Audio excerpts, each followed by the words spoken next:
grab the card keys and rush out of it. I read my book titled Colors of Love.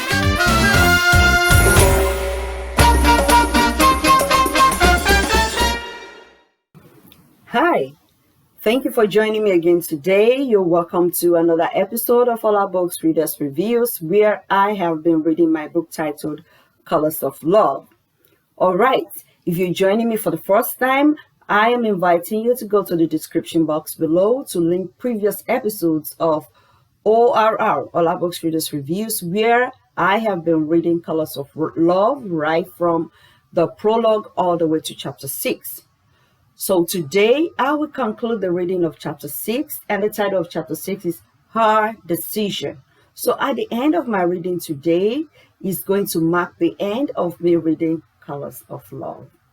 That doesn't mean the book has come to an end. It only means I've finished reading 6 good chapters out of Colors of Love. Colors of Love has 18 chapters, so I've just read 6 out of them. So in the spirit of Thanksgiving, I will invite you to go also to the description box below, where you can link the Kindle edition of Colors of Love for only 99 cents.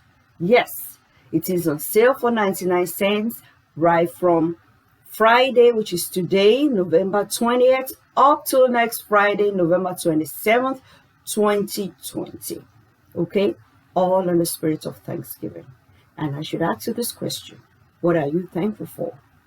I know a lot has happened this year, and this is a year that we will not forget in a long, long time, okay? But there are reasons for you to be thankful. I am thankful for life. I am thankful for my family. I am thankful for a whole lot of things that God has done this year. I'm thankful for being healthy, a lot of things, Look into your life also. There will be reasons for you to be thankful. Even if you're sick, even if you have lost a loved one, even if you have lost your job, there are still reasons for you to be thankful. One of them is your life, because when there is life, there is hope. With that being said, I will go straight into reading. I am ready to finish reading chapter 6, Her Decision. So I will start reading from page 57, and I'm starting from the 3rd paragraph. And this is Omolara asking her daughter a question. You want to marry him after I have shared my life story with you? My story didn't mean anything to you? Mom, the men in your life did not want you. They chose other women over you. My man has chosen me over the other woman. I wouldn't let the other woman take my man away from me, Carrie concluded. I guess it's a competition, was Omolara's response. Well, her mother said, you have 3 examples to learn from: my story, Jenny's story, and your dreams. If after considering all of this, you still choose to marry him, then so be it. However, it would be my joy for you to break up this relationship. I believe that's a yes. She hugged her mother as tears rolled from her eyes. It was coming true. She was getting married to a tall, handsome, dark-skinned guy. They would make an excellent family together. That night, Omolara couldn't sleep. She thought of finding out who the Susan girl was. That would not be at all easy. If it were in Nigeria, she would know some people who could do the job for her. But in Houston, Texas, she knew nobody. She thought of praying some more. Maybe God would change her daughter's mind from getting married to him. But God is not a magician. He breaks the human heart in his own time. How could this be happening to her daughter? She prayed wholeheartedly for her daughter's future. She left it all in God's hands and went to sleep. She had a dream, but when she woke up, she couldn't remember the dream. However, she felt a soothing calmness within her. She knew God was in control. That was why she had the right answer for Carrie the next morning. Carrie came to her room to bid her good morning. She also added that her mom shouldn't worry about her. She was old enough to know what was right for her. Omolara responded by saying, "You are right. You are old enough to choose what is right for you. That is why God gave you the repeated revelations, my story and Yenny's story. You know the truth about Tosin. God is allowing you to make a choice. I want you to know that marrying him is your choice, not mine, and not God's. Just remember that when you need God, he will be waiting for you. I am a human being. I cannot be there as much as God would, but I will do everything within my power to give you the support you need anytime. I love you, and I always will." I know you love me, Mom. That's why you came down here when you heard how brokenhearted I sounded on the phone. I will not let you down, I promise. My fear is not you letting me down. My fear is you letting God down. Whatever happens, you should know that you can always run to God in sincerity of heart. He will not despise you. She prayed with her and asked to see Tosin before she would leave the next day. As for Yenny, she had little or nothing to say. Your decision is my decision. You want it, and I'm with you on it.